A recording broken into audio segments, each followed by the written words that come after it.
Anki had always believed old things were safer than living people. Bones did not lie. Ruins did not pretend to love you and leave when you became inconvenient. Ancient stones simply stayed where they were, buried under dirt, waiting for someone patient enough to uncover them. That was why he chose archaeology. It was also why, 3 hours into a research trip in the mountains, Anki found himself standing alone beside a twisted old tree, staring at the ground like it had personally offended him. The excavation site was supposed to be ordinary. A forgotten shrine, broken roof tiles, fragments of old pottery, and enough historical mystery to make his professors speak in dramatic whispers. Anki had come to help catalog findings, take photos, and avoid unnecessary social interaction. That had been the plan. Then he saw the glint beneath the roots. At first, he thought it was a piece of metal. Maybe an old buckle. Maybe trash. But when he crouched down and brushed the soil away, his fingers uncovered a half-buried jade ring, smooth and cold, carved with symbols that did not match anything from the dig reports. Anki frowned. That is definitely not supposed to be here. He should have called the lead researcher. He knew that. Touching an unknown artifact with bare hands was exactly the kind of thing professors warned students about in every safety lecture. But the ring pulsed. Not with light. Not exactly. More like a heartbeat against his fingertips. Anki froze. The ground beneath him cracked. For 1 second, he had time to think that this was incredibly unfair. Then the earth collapsed. Anki fell hard into darkness. He did not hit the bottom. The world twisted around him. Wind roared in his ears. Pressure crushed his chest. The jade ring burned in his palm, and somewhere far away, he heard the sound of water, bells, and a low animal growl that should not have existed anywhere near a research site. Then his body dropped through empty air and crashed into warm water. Anki went under immediately. For a few terrifying seconds, he could not tell which way was up. His clothes dragged him down. Hot water filled his ears. His lungs burned. He kicked wildly, broke the surface, and gasped so hard it hurt. The first thing he saw was steam.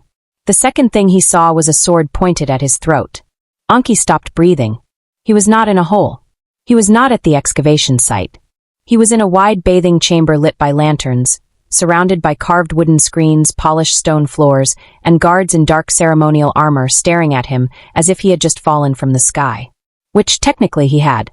And standing in the water directly in front of him was a man who looked like he belonged on a throne, even without one.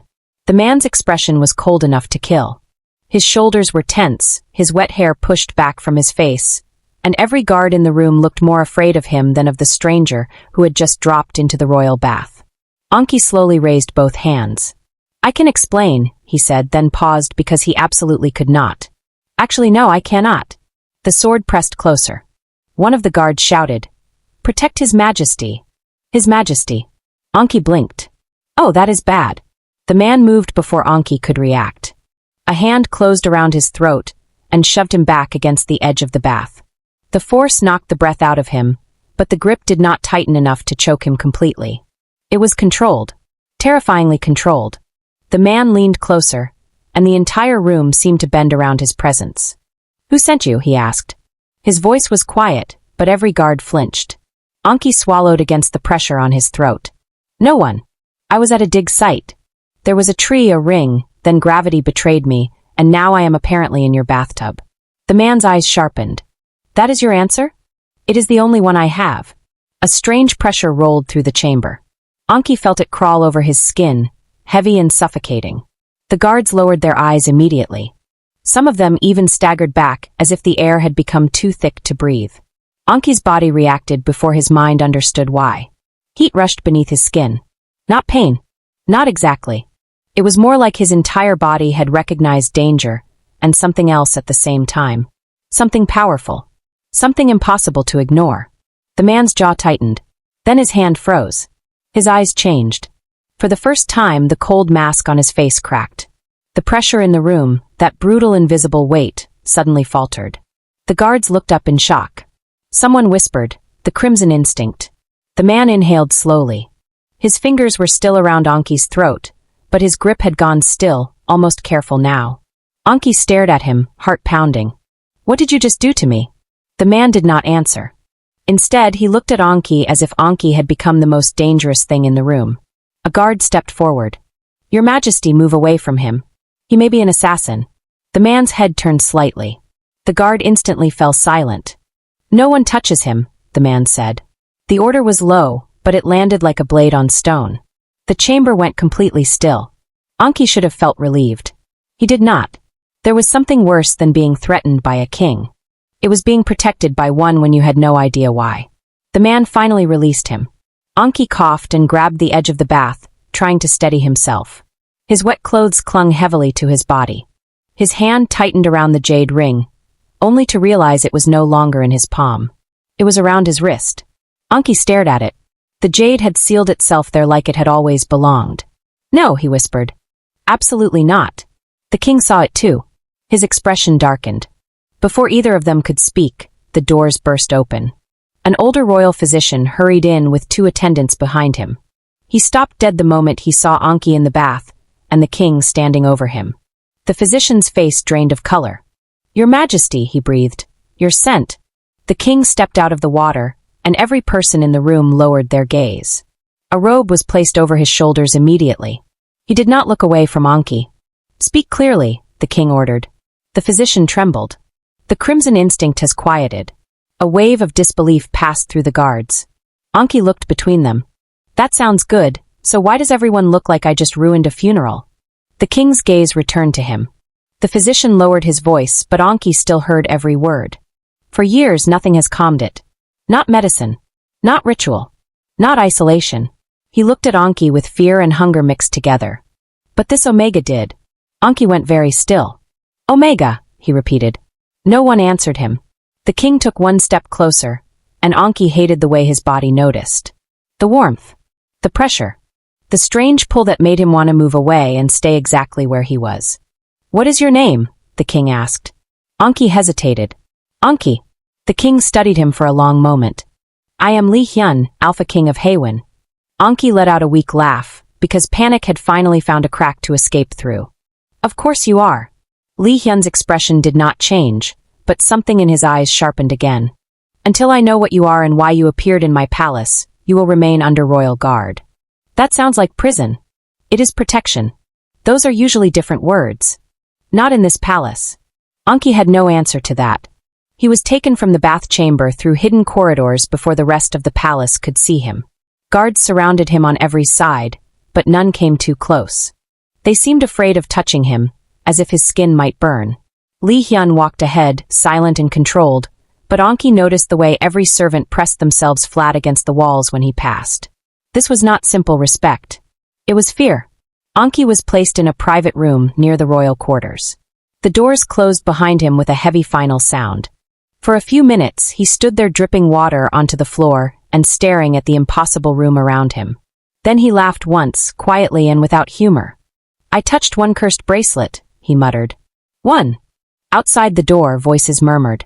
Anki moved closer. The physician was speaking again, low and urgent. "Your Majesty, if this Omega truly suppresses the crimson instinct, he cannot be allowed to leave." Li Hyun's voice came colder. "Careful." The physician swallowed audibly. "Forgive me. But if the crimson instinct awakens fully again, you will not simply lose control. You will slaughter everyone in this palace." Anki's breath caught. Silence followed. Then Li Hyun spoke, so quietly Anki almost missed it. "That is why no one will touch him." Anki stepped back from the door, heart pounding hard enough to hurt. He had not fallen into a palace. He had fallen into the cage of a king who was slowly becoming a monster. And somehow, for reasons no one understood yet, Anki was the only thing keeping that monster asleep.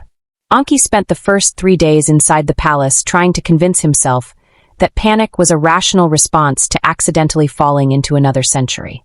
Unfortunately, the Palace of Haewon did not give him much time to process anything properly because every hour seemed determined to become stranger than the last. The servants bowed every time he passed them, the guards watched him as if he might explode without warning, and somewhere beyond the carved wooden walls of the royal residence, rumors about the hidden Omega were already spreading through the entire palace. The worst part was Li Hyun. Or more specifically, the fact that the king kept appearing near him at completely unreasonable hours for someone supposedly ruling an empire. At first Anki thought it was coincidence. Then he noticed the pattern. Every time Li Hyun spent too long away from him, the atmosphere of the palace changed. Servants became tense. Guards whispered more urgently. Seo Taeryun, the king's closest royal guard, started looking like a man preparing for disaster.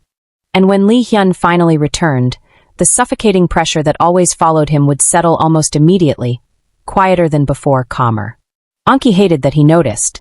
"You keep staring at His Majesty like you're trying to solve a puzzle," Seo Taeryun said one afternoon while escorting him through one of the inner palace gardens. Anki glanced sideways. "That's because he is a puzzle. A terrifying one." Seo Taeryun looked entirely unimpressed. "You should be more careful with your words. And you people should stop acting like I summoned the apocalypse by existing." The guard was silent for a moment before answering quietly. "You did change something." That answer stayed in Anki's head longer than he wanted it to. By the end of the week, he had learned enough to understand the basics of his situation, although none of it made him feel better. Alphas in Haewon were stronger, more territorial, and heavily influenced by pheromones. Omegas were rare, especially male omegas, and usually protected or controlled depending on who held power. The royal bloodline was different from both. The crimson instinct inside the ruling family was not simply aggression. It was something older, more violent, almost animalistic. Over time it destroyed the minds of alpha kings until they became unstable enough to kill indiscriminately. And somehow Anki's scent calmed it. Nobody could explain why. Nobody could explain how. The royal physicians only knew one thing for certain. Since Anki appeared, Lee Hyun had slept through the night for the first time in months. That realization should have frightened Anki more than it did. Instead, it made him uneasy in a different way because every time he saw the exhaustion hidden beneath the king's cold expression, it became harder to think of him as only dangerous. Not easier, just harder. One evening Anki was dragged into a room full of silk robes by 3 horrified palace attendants who apparently considered his modern clothes a personal insult to royal dignity. "I am begging all of you," Anki said while one woman aggressively adjusted the sleeves of his robes. "Please explain why I suddenly look like I'm about to attend a historical drama awards ceremony." The attendants refused to laugh. Palace staff around Lee Hyun rarely seemed comfortable doing that. Finally, one younger servant spoke carefully. "His Majesty has officially declared you under royal protection." "That sounds fake." "It also means," the servant continued cautiously, "the court believes you are favored." Anki stared. Favored how exactly? Nobody answered immediately. That silence was enough. Oh, absolutely not. Unfortunately for Anki, the palace had already decided otherwise. The next morning whispers followed him through every corridor. Noble women stared openly. Servants bowed lower than before. Somewhere in the distance, 2 court officials nearly walked into a pillar because they were too busy trying to look at him discreetly. "This is humiliating," Anki muttered. Seo Taeryun walked beside him without sympathy. "You are alive because of that title. That does not make it less humiliating." "It should." Anki was preparing another complaint when the atmosphere around them suddenly shifted. Every servant nearby lowered their heads immediately. Guards stepped aside without hesitation. Lee Hyun approached through the corridor dressed in dark royal robes embroidered with silver thread, his expression unreadable as always. Yet Anki immediately noticed something different. The king looked tired. Not physically exhausted, something deeper than that. Like a man holding himself together through sheer force of will. Their eyes met briefly. The strange pull beneath Anki's skin returned instantly. Annoyingly familiar now. Lee Hyun stopped in front of him. "You skipped your medicine." Anki blinked. "How do you even know that?" "The physicians report everything involving you." "That feels deeply invasive." "You are under royal protection." "You keep using those words like they magically improve the situation." For the first time, Anki noticed the faintest shift near the corner of Lee Hyun's mouth. Not a smile exactly, but dangerously close to one. Seo Taeryun looked mildly alarmed by it. Before Anki could process that, one of the palace attendants hurried toward them nervously. "Your Majesty, the council members have arrived for the evening assembly." Lee Hyun's expression hardened immediately. The warmth, faint as it was, vanished from his face. "I'll attend shortly." The servant bowed and retreated. Anki watched the change carefully. "You hate these meetings, don't you?" Lee Hyun looked at him for a second too long before answering. "Most people in the palace fear me." "That wasn't my question." Another pause followed. Then quietly, almost like admitting something he disliked, Lee Hyun answered, "Fear is easier than trust." Anki did not know why that answer unsettled him so much. That night rain poured heavily across the palace rooftops while Anki sat alone inside the royal library, searching through old records about the jade bracelet locked around his wrist. Every text mentioning strange relics or dimensional myths eventually led nowhere. Half the scrolls contradicted each other, and the other half sounded like someone had been extremely committed to hallucinations. At some point exhaustion won. Anki fell asleep at the table surrounded by open books and flickering candlelight. He did not know how much time passed before he felt warmth settle across his shoulders. Anki stirred slightly. A robe. Someone had covered him carefully with a heavy royal cloak still carrying faint traces of cedar, smoke, and something darker underneath. Li Hyun. Anki's eyes opened slowly. The king sat across from him, near the lantern light, reading through documents in silence. His outer robes had been removed, leaving only dark inner layers slightly loosened at the collar. For the first time since arriving in Haewon, Anki realized how young he actually looked when nobody else was around to fear him. "You should sleep properly," Li Hyun said without looking up. Anki stared at him sleepily. "You say that like you know how." A quiet silence settled between them. Not awkward. Worse. Comfortable. Then suddenly Li Hyun stiffened. The candle flames flickered violently. Anki felt it immediately afterward. The pressure in the air thickened so fast it became difficult to breathe. Li Hyun's hand tightened around the edge of the table hard enough for wood to crack beneath his fingers. "Your Majesty?" Anki said carefully. Li Hyun stood abruptly, breathing unevenly now. His eyes had darkened into something dangerous. "Leave," he ordered. Another wave crashed through the room. Anki's heart dropped. The crimson instinct. Li Hyun staggered slightly before catching himself against the table, but Anki already saw it. The king's nails sharpening. The violent tremor beneath his control. The raw desperation hidden behind his expression.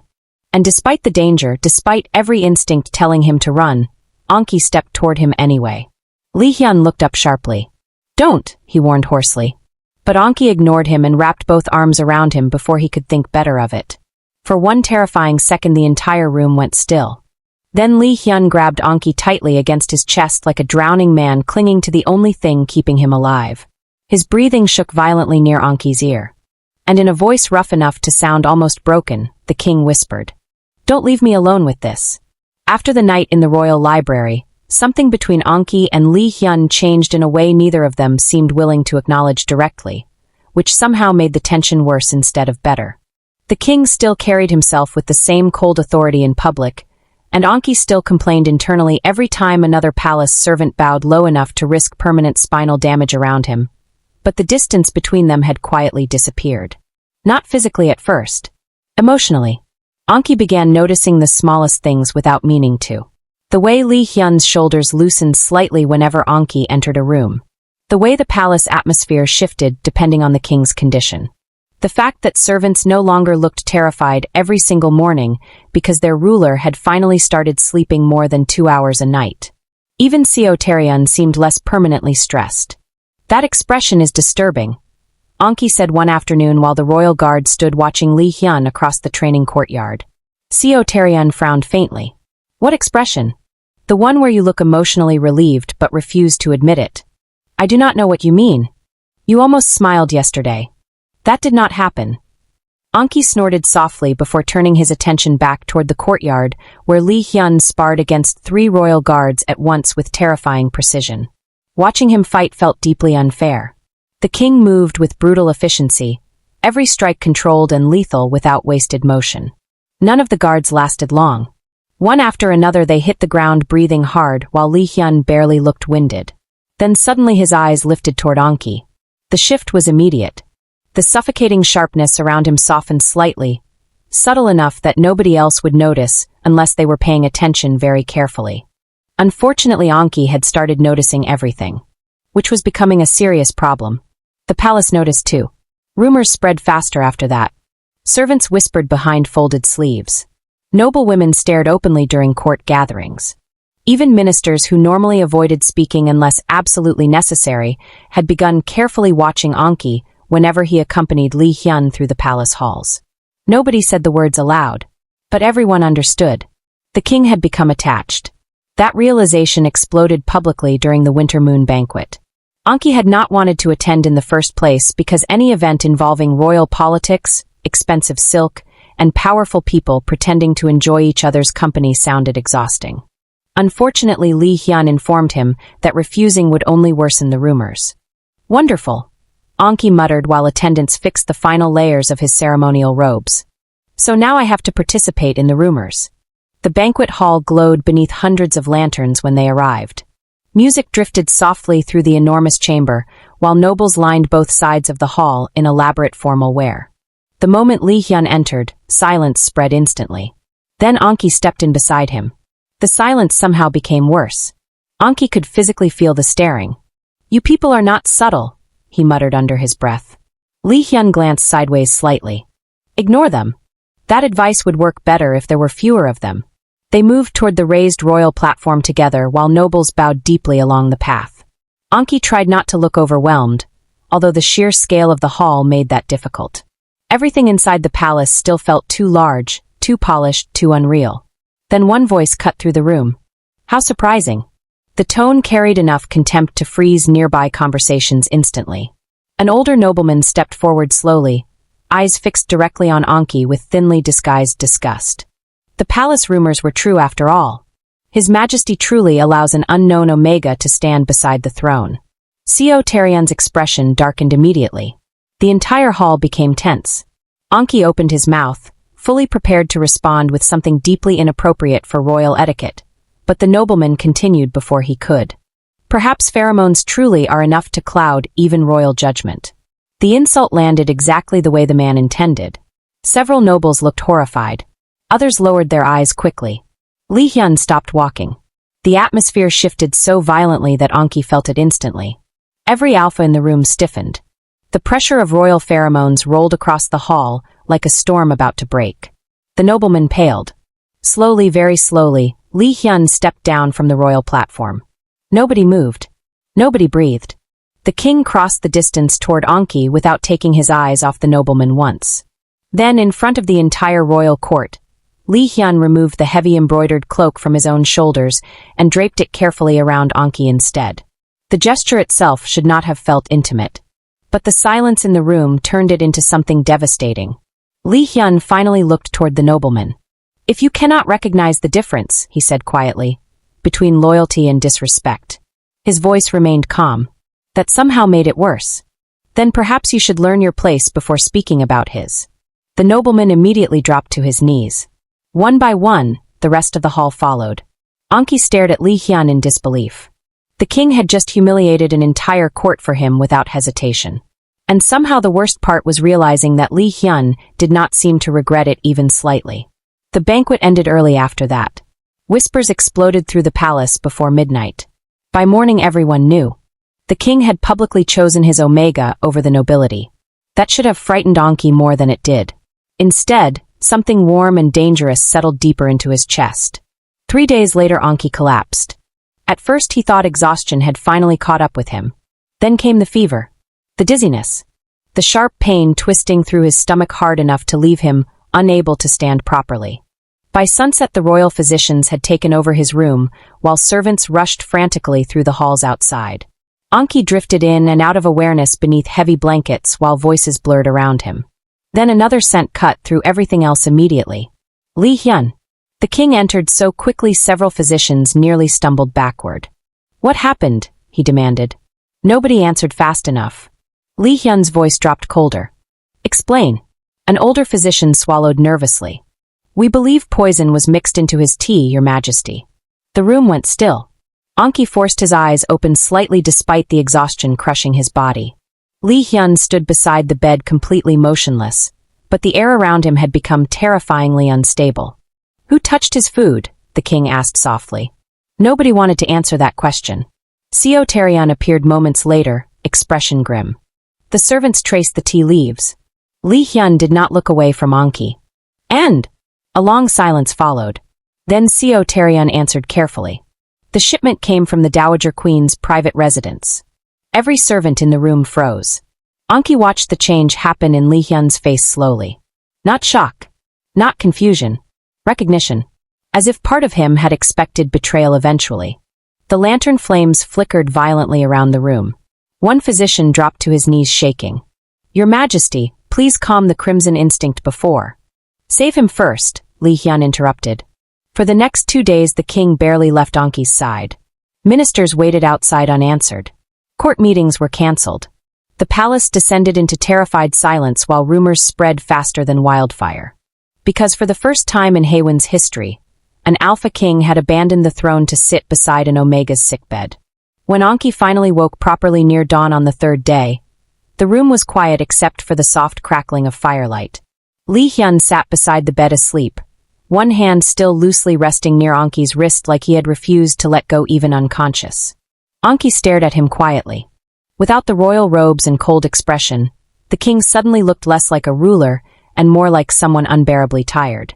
Something inside Anki softened painfully. Before he could stop himself, he reached up slowly and brushed his fingers lightly against Li Hyun's face. The king woke instantly. Their eyes met in the dim light. For one long moment neither spoke. Then Li Hyun covered Anki's hand gently with his own and asked in a rough, quiet voice. If you find a way back to your world. His grip tightened slightly. Will you leave me too? Anki's breath caught. He did not know why that question hurt so much. And that terrified him more than the poison ever had. Li Hyun leaned closer slowly, giving Anki enough time to pull away. He didn't. The king kissed him softly for the first time. Not possessive. Not desperate. Just heartbreakingly careful, like someone touching warmth after surviving winter for too long. After the kiss, the palace changed in ways nobody dared acknowledge openly, although Anki quickly learned that royal courts were incapable of keeping secrets for longer than half a day. Servants suddenly became painfully respectful around him, noble families stopped pretending he was temporary, and every official entering the throne hall now glanced at Anki first before speaking to the king, as if trying to calculate exactly how much influence the Omega beside the throne truly possessed. The answer, unfortunately, seemed to be far more than anyone found comfortable. Anki hated how naturally he had started fitting into palace life. That realization disturbed him almost daily. A few months earlier his biggest concerns involved overdue research reports and deciding whether instant noodles counted as a proper dinner. Now he spent mornings arguing with royal physicians, afternoons listening to political debates he barely understood, and evenings waiting for a king with dangerous eyes to return safely from court meetings. Somewhere along the way, Haewon had stopped feeling entirely foreign. That terrified him more than the crimson instinct ever had. You're thinking too loudly again, Seo Tae-ryun remarked while standing beside Anki near one of the palace courtyards. Anki glanced sideways. That sentence should not exist. You've been staring at the same lantern for 10 minutes. I'm reflecting on my life choices. And they were catastrophic. For the first time since meeting him, Seo Tae-ryun almost looked amused. His Majesty would disagree. That answer warmed Anki's chest in an annoyingly dangerous way. Before he could respond, distant shouting suddenly echoed across the outer palace grounds. Both men turned immediately. Moments later a royal guard hurried into the courtyard, breathing hard enough to suggest something serious had happened. Captain Seo, the guard said urgently. A northern envoy arrived at the main gates. Seo Tae-ryun frowned. From which territory? The guard hesitated, then quietly answered, the Black Mountain region. The atmosphere shifted instantly. Even Anki, who still understood only half the palace politics around him, recognized the tension that settled over Seo Tae-ryun's expression. What's wrong? Anki asked. The royal captain looked toward the distant palace walls grimly. That territory no longer exists officially. Anki stared. That sounds deeply concerning. It should. The answer came faster than expected. That evening the entire palace descended into chaos after a severed wolf crest was delivered directly into the royal court wrapped in black silk stained with blood. Ministers argued loudly inside the throne hall while guards doubled security throughout the palace grounds. Anki only caught fragments while passing the corridor outside the council chamber, but one name repeated often enough for him to remember it immediately. Kang Mujin. Later that night Anki found Li Hyun alone inside the royal library, standing near the open windows with untouched documents scattered across the table beside him. The king did not turn immediately when Anki entered, but the tension in his shoulders eased almost invisibly. You should be asleep, Li Hyun said quietly. That would require me not hearing half the palace preparing for murder. Li Hyun finally looked toward him. The exhaustion beneath his expression had returned again, sharper this time. Anki moved closer carefully. Who is Kang Mujin? Silence followed. Then Lee Hyun answered in the same tone someone might use while reopening an old wound. My older brother. Anki blinked. I thought you didn't have siblings. He was executed 10 years ago for treason. That sounds fairly permanent. It was supposed to be. Something cold moved beneath Lee Hyun's calm expression after saying it. Anki noticed immediately. Whatever history existed between the brothers clearly carried more than political betrayal. Before Anki could ask more, another voice entered the room. Still terrible at lying, I see. Both men turned sharply. A stranger stood near the far doorway wearing dark traveling robes dusted with snow. Several guards lay unconscious behind him in the corridor, although none appeared dead. The man himself looked composed, almost relaxed despite the fact that he had apparently invaded the royal palace alone. And the moment Anki saw his face, he understood instantly. The resemblance to Lee Hyun was impossible to miss. Kang Mujin smiled faintly. Yuve gotten taller. The pressure in the room exploded. Lee Hyun moved first. A sword flashed free so quickly Anki barely saw it before steel rested against Kang Mujin's throat. Every lantern flame trembled violently. You should have stayed dead, Lee Hyun said coldly. Kang Mujin did not flinch. You always say such affectionate things when we reunite. Anki remained very still because absolutely nobody had prepared him for emotionally damaged royal brothers with assassination energy. Lee Hyun's grip tightened slightly around the sword. Why are you here? To see him. Kang Mujin's eyes shifted directly toward Anki. The air changed instantly. Anki felt it immediately, the same strange awareness that always surrounded powerful alphas, except Kang Mujin's presence felt different from Lee Hyun's. Sharper. Wilder. Like someone who had long ago stopped pretending to remain civilized. Lee Hyun stepped between them without hesitation. The movement happened so naturally that Anki's chest tightened unexpectedly. Kang Mujin noticed too. Something almost sad flickered briefly across his face before disappearing again. So it's true, he murmured. The spirit resonance really chose someone. Anki frowned. I would appreciate literally any explanation. Kang Mujin laughed quietly. You deserve one. Lee Hyun's voice darkened immediately. You will say nothing. Still trying to protect him from the truth? Kang Mujin looked almost disappointed. You sound exactly like father. That sentence hit harder than Anki expected because Lee Hyun's expression changed instantly. Anger sharpened beneath his control, but underneath it Anki caught something worse through the bond forming slowly between them. Fear. Real fear. Kang Mujin stepped back slightly from the sword. Do you know what the crimson instinct truly is, Anki? Lee Hyun spoke sharply. Enough. But Kang Mujin ignored him completely. The royal family calls it a curse because that sounds cleaner than the truth. His gaze stayed fixed on Anki now. It was created deliberately. Generations ago, the Haewon bloodline used forbidden rituals to turn alpha heirs into living weapons during wartime. The room fell silent. Anki slowly looked toward Lee Hyun. The king did not deny it. Kang Mujin continued more quietly. Every ruler born with the crimson instinct loses pieces of themselves over time until eventually there is nothing left except violence. Anki's stomach tightened painfully. And me, he asked. Kang Mujin's expression shifted slightly. You carry spirit resonance. Your pheromones calm the instability because your existence directly disrupts the royal bloodline itself. Anki stared. That makes no sense. It wasn't supposed to happen again. Lee Hyun finally lowered the sword slightly, but his voice remained dangerously cold. Why are you truly here? This time Kang Mujin looked directly at his brother. Because I know what happens next. The silence after those words felt heavy enough to crack stone. Kang Mujin stepped closer slowly. You think you can protect him inside this palace, but eventually the court will realize what Anki truly means. Not just to you. To the throne itself. Lee Hyun's eyes hardened. They'll try to control him, Kang Mujin continued softly. Just like they controlled us. For one terrible moment Anki saw it clearly. The loneliness beneath Lee Hyun's composure. The isolation. The years spent feared instead of loved. Kang Mujin looked toward Anki again. Lee Hyun needs you because you keep the monster inside him asleep. Then his expression darkened slightly. I need you because no one should ever have that power over another person. The words lingered painfully in the room. Before Anki could answer, alarms suddenly erupted outside the palace. Guards shouted through the corridors.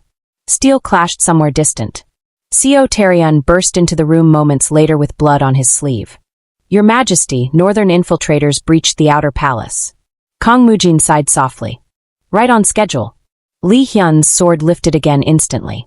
You planned this. Not to kill him, Kang Mujin answered calmly while looking toward Anki one final time.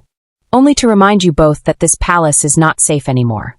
Then suddenly smoke bombs exploded across the corridor outside. The room vanished into chaos. By the time the guards secured the royal library again, Kang Mujin had disappeared completely. But before leaving, he had taken something. Anki. The last thing Lee Hyun saw before the smoke swallowed the room was Anki being dragged backward through the shadows while their eyes locked across the chaos. And for the first time since becoming king, Lee Hyun looked genuinely terrified. Anki woke to the sound of wolves howling somewhere beyond the mountains. For several seconds he did not move because his body still felt heavy from whatever had been used to knock him unconscious during the attack inside the palace. The room around him was dimly lit by lantern fire, unfamiliar wooden walls surrounding a chamber far rougher than anything inside Haewon Palace. Cold wind slipped through narrow gaps between the boards carrying the scent of snow, smoke, and something metallic underneath. Blood. Anki pushed himself upright slowly, and immediately regretted it when dizziness hit hard enough to blur his vision. Well, a familiar voice said from near the doorway, you look slightly less dead than before. Anki looked up sharply. Kang Mujin leaned against the wall with his arms crossed, looking entirely too calm for someone currently responsible for kidnapping a royal Omega during what was probably becoming a national crisis. You abducted me, Anki said flatly. Mujin nodded once. Technically, yes. That feels illegal. Most revolutions are. Anki stared at him for a long moment before rubbing a tired hand over his face. I need you to understand that my life was extremely normal before all of this. I highly doubt that. Before Anki could answer, shouting erupted outside the cabin followed by the heavy sound of marching boots. Mujin's expression darkened slightly. The northern camps are preparing. For what? Mujin looked toward the window where distant fires flickered across the snowy mountainside. War. The word settled heavily in Anki's chest. Over the next 2 days he learned far more about Kang Mujin than he expected. The rebel prince was not what the palace described. Dangerous, yes. Ruthless when necessary, absolutely. But not cruel. The northern soldiers following him were exhausted rather than bloodthirsty, many carrying scars that looked older than the rebellion itself. And worst of all, some of what Mujin said made sense. The royal family created the Crimson Instinct because fear wins wars faster than loyalty. Mujin explained one evening while Anki sat beside the fire wrapped in heavy blankets. A king who feels nothing becomes easier to weaponize. Anki frowned. Then why are you fighting Lee Hyun instead of helping him? Something complicated moved across Mujin's face before disappearing. Because I tried once. The answer surprised him. Mujin stared quietly into the flames. When Hyun was younger, the episodes were worse. He would lock himself inside the underground chambers for days after losing control. His voice lowered slightly. I was the only person he allowed near him. Anki listened silently. One night he begged me not to leave him alone down there. Mujin laughed once without humor. He was 16. Something painful tightened inside Anki's chest at the image. What happened after that? He asked quietly. The court decided I was becoming too influential. Mujin's eyes hardened. So they tried to execute me. Silence settled heavily between them. For the first time Anki truly understood something important.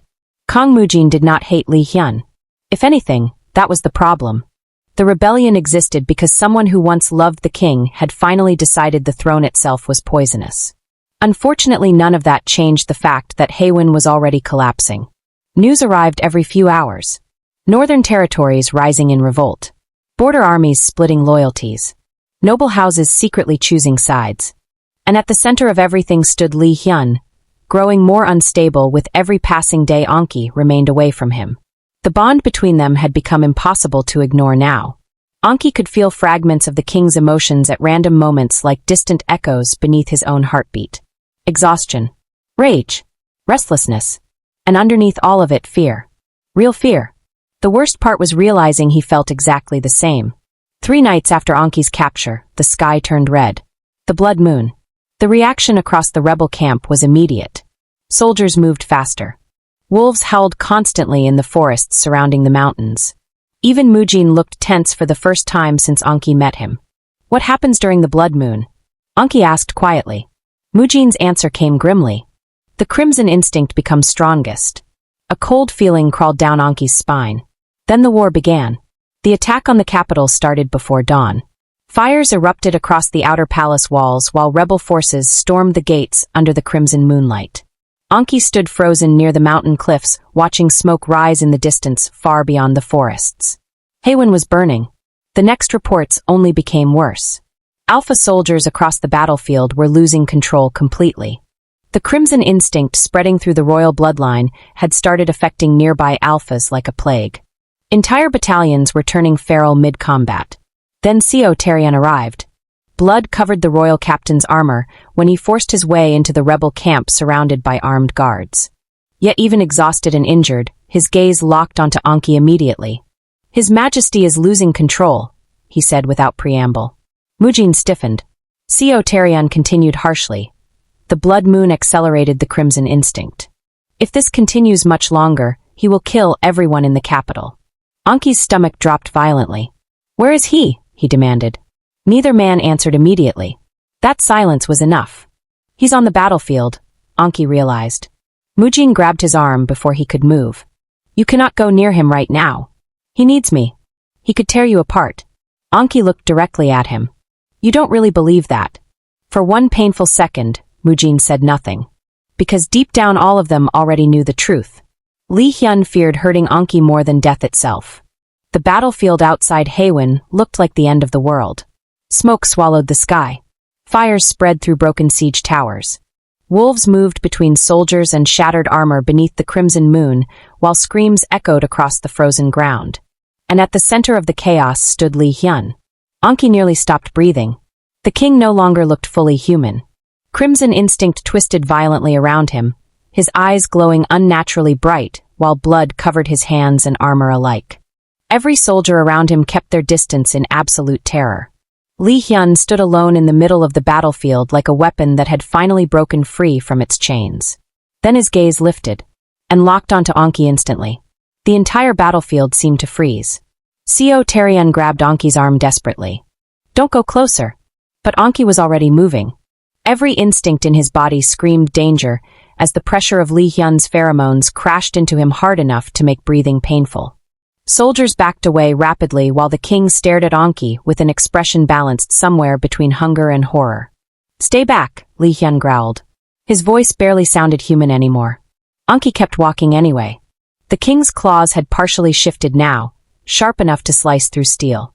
Blood dripped steadily from his fingertips. Anki realized with sudden horror that most of it was probably Lee Hyun's own. The king had been fighting his instincts hard enough to injure himself. "Hyun," Anki said softly. The king flinched. For 1 second the monster inside him hesitated. Then the crimson instinct surged violently again. Lee Hyun moved so fast Anki barely saw it before strong hands slammed him backward against shattered stone. The king pinned him there breathing raggedly, eyes wild with instinct and desperation. "Run," Lee Hyun said hoarsely. "Before I forget myself completely." Anki stared at him. Even now, even like this, Lee Hyun was still trying to protect him. Something inside Anki broke painfully after realizing that. Slowly, carefully, he lifted both hands and held the king's face. "I'm not afraid of you," he whispered. Lee Hyun's control shattered. The king lowered his head toward Anki's throat instinctively, fangs brushing dangerously close to sensitive skin while the battlefield around them held its breath.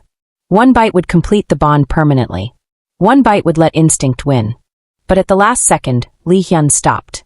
His entire body trembled violently with the effort. And for the first time since becoming king, he chose restraint over possession. Anki felt tears sting unexpectedly behind his eyes.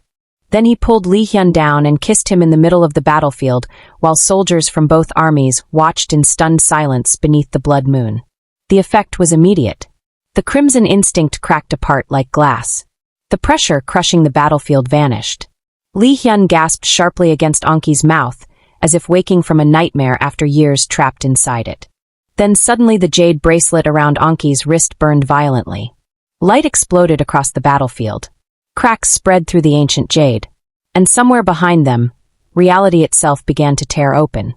The light pouring from the jade bracelet swallowed the battlefield whole. For several terrifying seconds Anki could not see anything except white brilliance spreading across the frozen ground, while the shattered remains of the crimson instinct echoed violently through the bond between him and Lee Hyun. Soldiers stumbled backward, shielding their eyes. Wolves cried out in confusion somewhere beyond the smoke, and the blood moon hanging above the capital seemed to flicker unnaturally, as if the sky itself had become unstable. Then silence crashed over everything. Not peace. Worse. The kind of silence that came after destruction. Anki's knees nearly gave out from exhaustion, but strong arms caught him before he could fall completely. Lee Hyun held him tightly against his chest, breathing hard as if he still could not fully believe Anki was alive. The king's heartbeat slammed violently beneath blood-soaked armor, while traces of the crimson instinct continued fading slowly from the air around him like smoke dissolving after fire. For the first time since Anki arrived in Haewon, the pressure surrounding Lee Hyun no longer felt dangerous. It just felt tired. The battlefield around them remained frozen in disbelief. Rebel soldiers and royal guards alike stared openly at the shattered jade bracelet glowing around Anki's wrist. Deep cracks spread through the ancient stone now, faint light leaking through them with every pulse. Seo Taeryeon approached first, still carrying his sword, although his expression looked more shaken than Anki had ever seen before. "Your Majesty," he said carefully, "the crimson instinct is gone," Lee Hyun answered quietly. Even saying those words seemed unreal. Anki slowly looked up at him. The king's eyes had returned completely to normal. No violent glow. No unstable hunger. No terrifying pressure crushing everyone nearby. For the first time, Lee Hyun simply looked like a man standing in the middle of a ruined battlefield holding the person he loved like he was afraid the world might steal him away again. That realization hit Anki hard enough to hurt. Nearby, Kang Mujin stood silently among the smoke and fallen banners. Their eyes met briefly across the battlefield before the older Alpha gave the smallest nod. Not victory. Not surrender either. Something quieter than both. Relief. Then, before anyone could stop him, Mujin turned and disappeared into the burning remains of the northern encampment. Seo Taeryeon cursed under his breath. "Should we pursue him?" Lee Hyun remained silent for several moments before answering. "No." The royal captain looked surprised. "He already lost what he wanted," Lee Hyun said quietly. Anki understood immediately. Kang Mujin never truly wanted the throne. He wanted the crimson instinct destroyed. Now that it was gone, the rebellion itself no longer had meaning. Unfortunately, the war was not the only thing ending. The jade bracelet suddenly pulsed violently again. Anki gasped as sharp pain shot through his wrist. Cracks spread further across the ancient jade while the air beside him distorted unnaturally like glass rippling beneath water. Soldiers backed away immediately. Seo Taeryeon's expression darkened. "What is happening?" Anki already knew. The portal. It was opening again. 3 days later the palace of Haewon looked almost unrecognizable. Fires had finally been extinguished, wounded soldiers filled the medical halls, and reconstruction had already begun across the damaged outer districts. Yet despite the destruction surrounding the capital, the atmosphere inside the palace had changed in one impossible way. People no longer feared their king. Anki noticed it everywhere. Servants no longer trembled while approaching Lee Hyun. Guards spoke to him without carefully hiding terror beneath their voices. Even court ministers seemed unsure how to react now that the monster they spent years fearing had suddenly become human again. The strangest part was that Lee Hyun himself seemed equally unsettled by it. "You keep staring at them," Anki remarked one evening while they stood together near the open palace balcony overlooking the city. Lee Hyun glanced sideways slightly. "At who?" "The servants. The guards. Literally everyone." The king looked away toward the lantern lights below. "They are different. That's because you stopped looking like you might murder them during breakfast." A faint expression crossed Lee Hyun's face, dangerously close to amusement. Anki still considered that one of the most alarming developments in Haewon's political recovery. But beneath the lighter moments, something heavy remained between them both. The bracelet continued cracking. Every day the fractures spread farther across the jade. Sometimes Anki woke at night with his wrist burning painfully while strange lights flickered briefly through his room. Royal scholars confirmed what they already feared. The connection between worlds was weakening fast. Soon the portal would close permanently. Neither of them spoke about it directly at first because pretending time was not running out felt easier than acknowledging the truth aloud. Unfortunately, denial had never solved anything in Anki's life. The conversation finally happened during the first snowfall after the war. Anki found Lee Hyun alone inside the royal garden, standing beneath falling snow near the frozen pond. White flakes gathered across the king's dark robes while the night lanterns cast soft gold light through the courtyard around him. "You're avoiding me," Anki said quietly while approaching. Lee Hyun remained silent long enough to answer everything. Anki stopped beside him. "Hyun." The king finally looked toward him then, and the exhaustion hidden in his eyes hurt worse than anger would have. "The portal opened for a reason," Lee Hyun said carefully. "Your world is calling you back." Anki's chest tightened painfully. "And what if I don't want to go?" Something vulnerable flickered across Lee Hyun's expression before disappearing beneath control again. "You should still have the choice." That answer nearly broke him. Because Lee Hyun could have asked him to stay. Could have demanded it. Could have used the bond between them selfishly. Instead, the king stood there in the falling snow, forcing himself to let Anki go freely, even though it was clearly destroying him inside. Anki stepped closer slowly. "You really think I can just return to normal after this?" Lee Hyun's voice lowered. "You deserve a life untouched by palace bloodshed and cursed kings." Anki laughed weakly. "That stopped being an option the second I landed in your bath." For one quiet moment, neither moved. Then Lee Hyun reached up and brushed snow carefully from Anki's hair with such gentle familiarity that emotion tightened painfully in Anki's throat.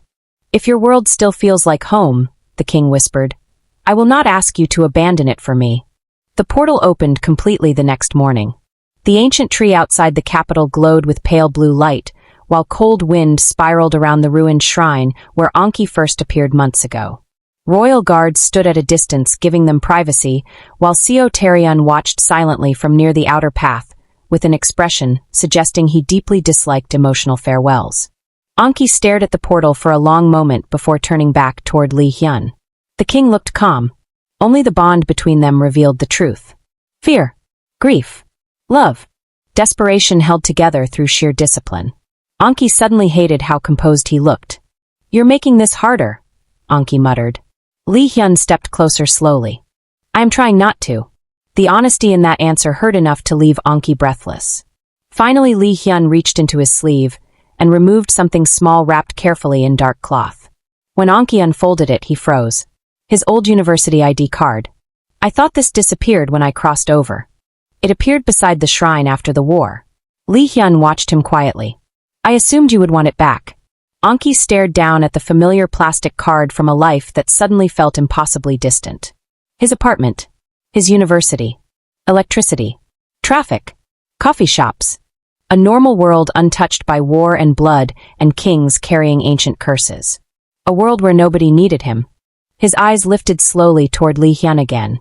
The king stood perfectly still despite the fear tearing through the bond between them. And suddenly Anki understood something terrifyingly simple. Home had stopped being a place a long time ago. Without warning, Anki grabbed the front of Lee Hyun's robes and kissed him hard enough to steal the king's breath completely. "I hate you," Anki whispered against his mouth. Lee Hyun looked genuinely startled. "That seems excessive. You made me emotionally attached to another dimension." For the first time since the war ended, Lee Hyun laughed softly. The sound alone nearly destroyed Anki. Then finally, before he lost the courage to move at all, Anki stepped backward toward the glowing portal. "I'll come back," he promised quietly. Lee Hyun's gaze never left him. "I know." The light swallowed Anki whole. The next thing he heard was traffic. Then voices. Then the distant sound of a train somewhere beyond city streets. Anki opened his eyes slowly inside his old apartment. Everything looked exactly the same, and somehow completely wrong. Because for the first time in his life, Anki finally understood what it felt like to leave his heart somewhere else. And somewhere far beyond another world, beneath palace lanterns and winter snow, a king still stood beside an ancient tree waiting for the person who promised to return to him. And somewhere between two worlds, Anki finally discovered that destiny was never about where you began, but who you chose to return to in the end. Thank you so much for listening to this story, and I hope you enjoyed every moment of Anki and Lee Hyun's journey together. See you in the next story.